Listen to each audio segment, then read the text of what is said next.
보셨죠? 요즘에 TV를 틀거나 또 인터넷 기사, 신문을 볼 때 너무나 많은 일들이 일어나서 좀 무섭습니다. 또 오늘은 무슨 일이 일어날까? 그런 다사다난한 그런 많은 일들이 일어나고 있는데요. 대부분의 뉴스는 좀 충격적이고 또 마음이 좀 부담스러운 그런 내용들이 많죠. 그러나 이 한 주간에 정말로 감동적인, 감격적인 그런 뉴스 한 가지가 있는데요. 페이스북 여러분 많이 하시죠? SNS의 대표적인 그러한 매체인 페이스북 창시자 막 주커버그라고 하는 그런 창업주가 놀라운 발표를 했습니다. 그가 갖고 있는 개인 주식 회사에 관계된 주식의 99%를 그가 기부하겠다라고 하는 놀라운 그런 발표를 했죠. 450억 달러 약 52조 원 천문학적인 숫자여서 더 충격적인데요. 그 이유를 여러분 아실 겁니다. 그 아내 프랜시스 첸이라고 하는 그 아내와 함께 그 아기를 이제 얻게 되었는데 맥스라고 하는 딸아이입니다. 이 딸아이를 생각하면서 그 거룩한 마음이 생겼다라는 겁니다.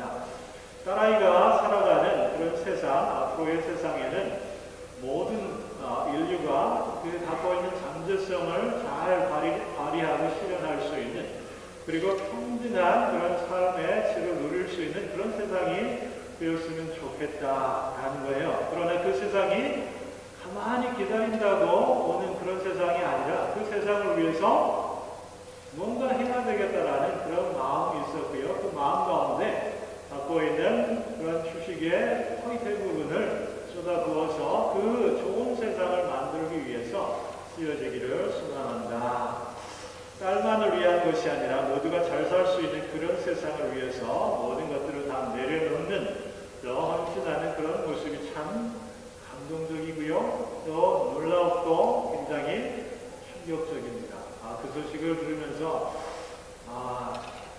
주커버그가 연합감리교회에 교인이면 참 좋았겠다라는 그런 생각을 해보았고요. 그 소식을 들으면서 이게 그만 그런 일을 할 것이 아니라 우리 또 뭔가 그 비슷한 일들을 해야 하지 않을까 하는 생각을 해보게 됩니다. 주님이 이 땅 가운데 분명히 오십니다. 아멘. 그때까지 그냥 가만히 있을 것이 아니라, 그죠? 우리의 그 시간이든 마음이든 생명이든 건강이든 물질이든 우리의 모든 것들을 통하여서 무언가 우리가 해나갈 수 있다면 그것을 위해서 기꺼이 헌신할 수 있는 그런 마음이 우리에게도 필요하더라는 그러한 교훈과 도전을 주는 그런 소식을 접하게 됩니다.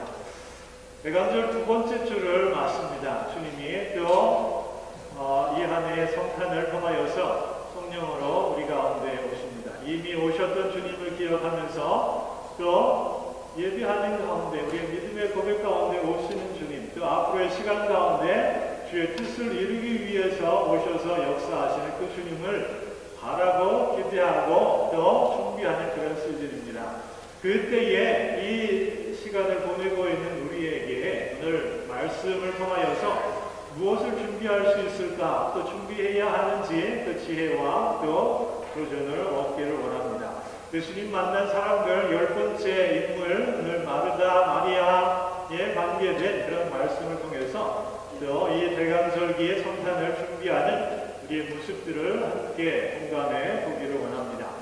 일반적으로 오늘 본문, 읽은 본문을 너무 많이 우리들이 알고 있습니다. 그래서 그 이미지라는 게 있어요. 그래서 깊이 우리의 마음 가운데 새겨진 각인된 그런 이미지가 있는데 마리아와 마르다에 대한 구별된 이미지입니다. 마리아는 주님의 말씀을 듣기를 선호하고 가까이에서 잘 경청하고 들었던 반면에 마르다는 음식 준비에 더 많은 관심이 있어서 또 분주했고 또 동생이 돕지 않는다 불평하는 그런 조금 못된 그런 이미지로 또 언니로서의 이미지가 우리 안에 나와 있음을 보게 됩니다. 그런데 그 본문만, 오늘 본문만 딱 떼어놓고 보면 그런 어떤 이미지를 갖게 마련이지요. 그러나 성경에, 다른 성경에 마르다 마리아에 관계된 그런 말씀들을 읽어보면 조금 다른 모습들을 우리들이 생각해 볼 수가 있습니다. 요한복음에는 좀 이런 이미지와 좀 다른 그러한 모습이 소개가 되고 있습니다. 그 내용은 11장에 관계되어 있는데, 동생 나사로가 죽음을 맞습니다. 죽기 전에 예수님이 있는 곳에 그 소식을 전하고 빨리 와달라 그렇게 요청하는 일이 있게 되지요.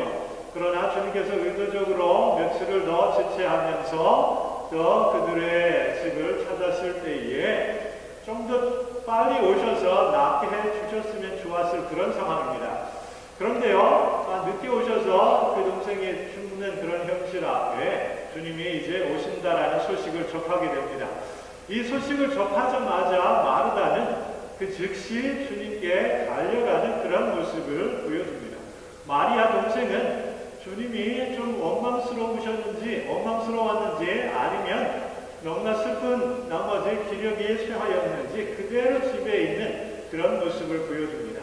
이 마르다는 예수님께 달려가서 이미 무엇을 하기에는 늦었음에도 이런 말을 합니다. 요한복음 11장 22절, 그러나 나는 이제라도 주께서 무엇이든지 하나님께 구하는 것을 하나님이 주실 줄을 아나이다. 약간 묘한 그런 믿음의 고백이지요. 그죠?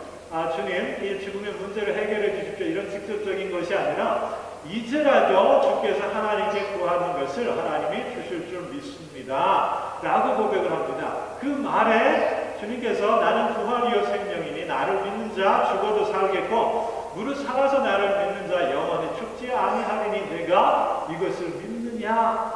이런 또 주님의 말씀 앞에 주여 그러합니다. 주는 그리스도시요 세상에 오시는 하나님의 아들이신 줄 내가 믿나이다. 그렇게 마르다가 고백하는 것을 보게 됩니다.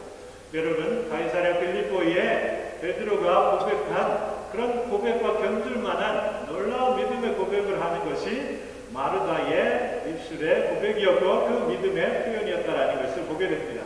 그래서 성경은 좀 각각의 부분을 보는 것도 중요하지만 이렇게 얽혀서 전체적으로 보는 것이 너무나 중요합니다. 이 두 부분을 비교한다면 우리가 쉽게 마르다에 대한 편견을 갖고 어떤 그러하다라고 못 박는 것이 아니라 전체적인 다른 면들을 좀 볼 수 있어야 합니다. 이런 배경을 안고요. 이것을 전제하고 오늘의 말씀을 또 우리들이 함께 나누는 것은 이 대강절기를 준비하는 우리의 모습을 찾아보기 위함입니다. 오늘 주님의 오심을 어떻게 준비할 수 있을지 마르다의 모습에 관계되어서 우리가 함께 몇 가지 교훈과 지혜를 얻기 원하는데요. 마르다의 심리를 조금 여러분 생각해 보십시오. 마르다는 맞이였고 자신의 집에 매우 귀한 주님이 오신다라는 것에 굉장한 부담을 갖고 있었던 듯합니다. 너무나 귀한 분이죠. 자신의 집에 또 너무나도 많은 은혜를 주셨고 가까이 친분 교제하는 그런 사이였습니다. 동생 나사로를 죽음에서 살려주신 은혜를 입었고요. 또 당시에 그 동생이 남자였고 또 가부장제 사이에 있기 때문에 동생 남자가 없는 그런 가정을 꿈꿀 수가 없어요. 그런 상황 가운데 그 가정을 구원하고 그 가정의 희망과 소망을 준 이가 바로 예수님이셨지요. 그분이 자신의 집에 오신다라는 그 상황만으로도 굉장히 기쁨과 또 감사가 있었을 그런 형편입니다. 그 가운데 그 마트로서 그분을 잘 모실 수 있는 것에 대해서 고민하고 걱정을 합니다. 무엇을 준비해야 할지, 음식을 어떤 것으로 또 준비해야 할지, 잠자리는 편하게 해드려야 될 텐데 불편함이 없이 준비해야 될 텐데 이것저것 매우 복잡한 생각 가운데에 분주한 그러한 모습을 그가 보이게 됩니다. 예수님이 한 분만 오셨겠습니까? 생각해 보십시오. 그 주변에 제자들과 함께 그 집을 방문했을 때에 너무나도 많은 준비할 거리들이 많다라는 것을 생각해 보면 한편으로 인간적으로 그 마르다의 마음을 우리들이 이해할 수 있습니다. 그런데요, 그 마음을 동생이 몰라주는 것 같아요. 동생 마리아는 전혀 그럴 생각이 없어 보입니다. 집안으로 오실 때에 예수님 곁을 떠나지 않고 예수님과 함께 늘 그 곁에 붙어서 대화하는 그런 동생의 모습, 꼭 붙어서 주님과 즐거운 시간만을 보내는 그 동생의 모습에 정말 눈치가 없어도 너무나도 없는 그 동생의 모습에 원망과 불평이 그의 마음 가운데 있게 됩니다. 얄밉지요. 화가 나지요. 바빠 죽겠는데 돕지 않는 동생을 향하여서 돌변 소리를 합니다. 조금 불편하고 괘씸하고 생각이 없어 보이는 그 동생에 대해서 굉장한 이 좋지 않은 감정을 그가 계속 지니게 됩니다. 뿐만 아니라 주님께서 이 동생 마리아와 이야기하는 모습에 대해서도 굉장한 질투와 시기의 마음이 있었던 듯 합니다. 그래서요, 그 마음 가운데는 자신도 주님에게 주목받고 싶은, 주님과 함께하고 싶은 그런 마음도 있지만 또 책임이 있고 준비해야 할 것이 있기 때문에 그렇지 못한 것에 대한 불편한 마음이 있지요. 질투와 시기의 마음도 그녀의 마음속에 있었으리라고 생각합니다. 굉장히 복잡한 그런 마음, 그 준비해야 할 것이 분주한 그만큼 그 마음 가운데도 굉장히 다양한 마음들이 그녀에게 있었던 듯 합니다. 그리고 그 마음에 이런 굉장히 좋지 않은 마음의 부분들이 가득했기 때문에 이게 의식이든 무의식이든 구분할 수는 없지만 거칠게 표현되는 것을 보게 됩니다.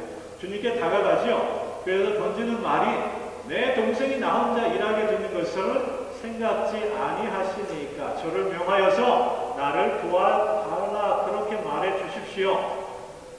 이게 좀 의외해요. 그죠? 그죠? 굉장히 의외해요. 어떻게 이런 말을 서슴없이 할 수 있을까? 이게 어미로서 할 수 있는 그런 말일까? 여러분, 주님에 대해서 돌면서리를 하는 겁니다. 저는 보이시지 않습니까, 주님? 제가 열심히 이렇게 일하고 있는 모습 보이시지 않습니까? 좀 불쌍해 보이시지 않습니까? 생각이 있으시면 좀 동생을 시켜서 나를 돕게 해주십시오. 주님의 생각과 처사에 대해서도 한편 조금 뭔가 가시 있는 그런 말을 던지고 있는 그런 모습을 우리가 살펴볼 수 있습니다. 마르다의 심리가 그러했을 수도 있겠다. 그러한 마음을 함께 공감하면서 여러분 우리가 마르다의 모습에 몇 가지 좀 중요한 부분을 찾기를 원합니다. 객관적으로 좋은 그런 마르다의 모습이 있어요.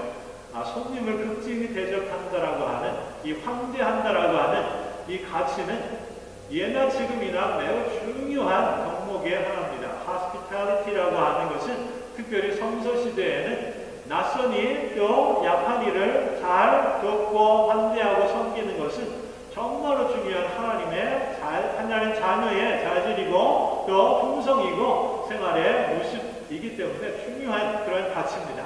그것을 잘 드러내고 있는 마르다의 모습 또한 우리들이 기억하면서 마르다에게 빠져있는 모습이 뭘까? 이것들을 함께 찾아보는데 오늘 말씀의 포커스를 함께 바라보았으면 좋겠습니다. 먼저 마르다의 마음 가운데 혹 이것이 빠져있지 않았을까? 우리들이 생각할 수 있는 것은 그녀가 주님으로 과연 맞고 영접했느냐? 그러기에는 좀 다른 모습이 있었다라는 거예요.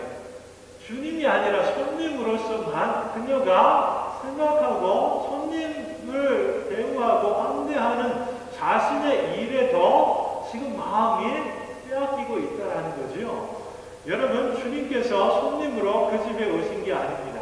또 그렇게 대접받기 위해서 오신 게 아니죠. 물론 물리적으로 그 집에 들어가서 그 집에 머무르는 그러한 일이지만 마르다와 마리아 또 나사로 그들의 마음 가운데 주께서 들어가시기 원하고 그들과 함께 대화하시기를 원하고 정말로 주님으로서 또 주님께서 보여주시고자 하는 그 모든 것들을 다 나누기 원하신다라고 하는 것인데 마르다는 맞이의 책임이 앞서서 느껴져서 그런지 주님을 왠지 손님으로 매우 귀한 손님으로 또 잘 대접해야 되겠다라고 하는 그 책임과 의식 가운데에 준비해야 할 것, 여러 가지 준비해야 할 것에 마음 쓰고 그 마음 온통 분주한 것을 보게 됩니다. 여러분, 이것이 그녀의 모습 속에 발견되기 때문에요. 주님을 모셔놓고 주의 말씀을 듣고 주님 원하시는 바대로 또 서브하거나 또 반기하거나 대화하는 것이 아니라 내 생각이 있는 거예요. 내가 이렇게 하면 주님을 잘 모시는 것이지라고 생각해서 자기 중심적으로 그렇게 계속 준비해 가는 것에 그 마음이 빼앗기게 된다는 겁니다.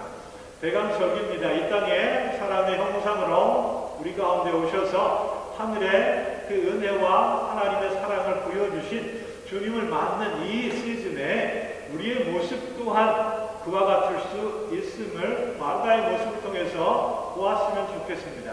주님이 우리 가운데 이 시즌에 성탄에 정말 나에게 손님으로 오시는지 아니면 나에게 주님으로 오시는지 점검해 보십시오. 매우 귀한 손님으로 내가 어떻게 하면 주님을 잘 서브할 수 있을까? 내 중심적으로 생각하는 것이 아니라 그것을 위해서 이 땅에 오신 것이 아니라 대접받기 위해서 손님으로서 나를 만나주시기 위한 그 주님의 오심이 아닌데 나의 영혼의 문제, 나의 인생의 문제를 해결해 주시기 위해서 주님이 이 땅 가운데 오시는데 우리는 어느 사이에 정말로 귀한 손님의 오심을 생각하면서 그렇게 이 시즌을 보내고 내 중심적으로 이 시즌을 보내는 그런 우리의 모습을 발견하게 됩니다. 대강절과 성탄의 주인은 주님이십니다.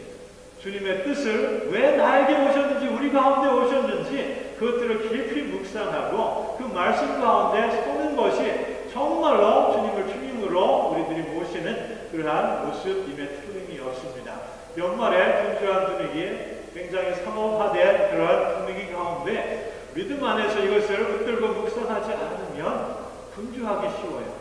정작 우리들이 포커스해야 할 주님의 오심의 깊은 믿음을 그 의미를 생각지 못하고 흘려 보내기가 쉽다라는 것이죠. 그럴 때에 우리도 마르다처럼 오시긴 오셨는데 비본질적인 것에 우리들이 마음이 빼앗기고 주님을 온전히 만나지 못하는 그런 약한 모습이 있을 수 있다는 겁니다. 첫 번째 그러한 것이 마르다의 모습이고 우리의 모습일 수 있음을 함께 나누었습니다. 두 번째는요, 마르다의 모습을 보면 영적인 것에 대한 또 육적인 것에 대한 구분이 그에게 모호한 것을 보게 됩니다. 주님 먹는 것에 그리 까다로운 분은 아니셨던 것 같아요. 말씀하실 때에 무엇을 먹고 마실까? 그 이방인들이 하는 그러한 질문이고 그런 삶의 방식이다라고 그런 말을 하시는 그러한 분이십니다. 꼭 필요한 이 허기와 생명을 유지하는 데 필요한 음식이라면 한두 가지 정도면 족하다라고 생각하시는 그런 분이시기 때문에 마르다에 그런 말씀을 하시지 않습니까? 한 가지 혹은 한두 가지 족하다 그런 말씀을 하시는 그 주님께서 생각하시는 것은요 육적인 것이 아닙니다. 그러나 마르다는 육적인 것에 너무나 많은 것들을 지금 관심하고 있어요. 그것들을 생각하고 준비하는 데 시간 빼앗깁니다. 정작 중요한 더 본질적이고 중요한 영적인 주님과의 만남과 교제와 대화와 또 교감과 또 고백과 이 모든 것들을 지금 잃어버린 채 이 육적인 것에 너무 준비하는 모습 가운데 그 모습을 다 잃어버리는 것을 보게 됩니다. 우리가 속회를 갖다 보면 점점 그러한 느낌들을 갖게 되지요. 한 달에 2번 모이기 때문에 정말 반갑습니다. 그래서 많은 것들을 호스트하는 가정에서는 많은 것들을 준비해요. 하루 전부터 또 당일날 여러 시간 준비합니다. 가서 방문해 보면 정말로 잔치집이에요. 그죠? 이 먹는 즐거움이 있고 또 그 가운데 더 깊어지는 그런 교제가 있을 수 있겠으나 때로는요 너무 준비하는 게 부담스러워서 속회 모임에 주저하는 마음이 느껴집니다. 그러면 그 마음이 느껴지면 이미 본질과 비본질이 지금 뒤바뀌어 있다는 것을 우리들이 확인할 수 있습니다. 많이 먹고 살아가는 그런 것 중요합니다. 그러나 더 중요한 것을 붙잡는 것이 우리에게 더 중요합니다. 본질과 비본질이 뒤바뀌어서는 안 되는데 여러분 우리의 삶에 있어서도 그렇다는 거예요. 정말 아주 휩쓸려 갑니다. 이 12월은요 너무나 바쁜 계절이에요. 만나야 되고 감사를 표현해야 되고요. 선물을 준비해야 되고 또 학생들 어때요? 학기말을 정리해야 되고 굉장히 너무나도 정신 차리지 않으면 이 육적인 것에 온통 우리의 마음과 시간이 다 빼앗기는 그러한 시즌입니다. 여러분 마르다를 생각해 보십시오. 정말로 성탄이 영적인 그러한 파격 가운데 우리의 삶에 삐집고 들어오는 하나님의 은혜와 능력이라면 그분은 영적인 만남을 원하십니다. 도전을 우리 가운데 주시기를 원합니다. 영적인 고백 가운데 나를 얼마나 사랑하시는지, 내가 얼마나 정말 악독한 그런 죄인임에도 나에게 그 은혜를 베푸시는지 그 은혜에 대해서 깊이 묵상하고 감사하고 고백해야 할 이 영적인 모멘텀이 우리에게 한 해에 적어도 이 정도의 시간 가운데는 필요한 시간입니다. 마르다의 모습을 보면서 이 12월에 우리의 삶의 방향과 또 삶의 내용을 조금 더 들여다 볼 수 있기를 원합니다. 주님께서 우리에게 영적인 만남을 원하십니다. 영적인 시간 가운데 주님과 깊이 가까이 하고 주님 말씀을 듣고 말씀 가운데 깨어지기를 원하고 말씀 가운데 은혜를 고백하며 감사할 수 있는 우리의 모습을 원하신다는 거지요. 여러분 이 모든 것들이 우리의 모습 가운데 이루어지기를 원합니다. 성탄에 관계된 칸타타와 교회 학교의 발표에 이런 순서들을 통하여서 정말 중요한 본질이 담길 수 있는 고백과 은혜와 감사의 표현이 담길 수 있는 그런 모습이기를 여러분 위해서 기도해 주시면 좋겠습니다. 그리고 이 시즌에는 더 말씀에 가까이 하십시오. 더 기도에 힘쓰십시오. 더 은혜를 사모하시고 더 하나님의 그 시선에 맞출 수 있는 그런 우리의 모습들을 준비하는 것이 정말로 필요하고 중요한 우리들의 모습입니다. 마르다의 세 번째 우리가 생각해 볼 수 있는 모습은요, 자신의 의를 마르다가 이 무의식 가운데 드러내고 있다는 겁니다. 마르다의 눈에는 주님을 위해서 자신은 열심히 일하고 있는 그러한 모습이에요.